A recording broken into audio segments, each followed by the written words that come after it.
യോഗായ യുജ്യസ്വ യോഗഃ കർമ്മസു കൗശലം. ഭക്തിഭരിതമായ സേവനത്തിൽ ഏർപ്പെടുന്നവന് ഇഹലോകത്തിൽ തന്നെ നല്ലതും ചീത്തയുമായ കർമ്മങ്ങളിൽ നിന്നും മുക്തനാകാം. അതിനാൽ യോഗത്തിനായി യത്നിക്കുക. അല്ലയോ അർജുന, കർമ്മകുശലതയാണ് യോഗം.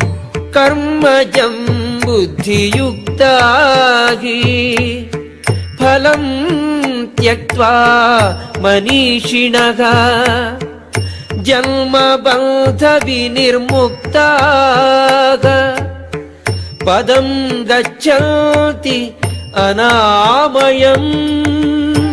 ഇപ്രകാരം ഭഗവത് ഭക്തി സേവനത്തിൽ ഏർപ്പെട്ടുകൊണ്ട് ഋഷീശ്വരന്മാർ അഥവാ ഭക്തന്മാർ ഭൗതിക ലോകത്തിലെ കർമ്മഫലങ്ങളിൽ നിന്നും മുക്തരാകുന്നു.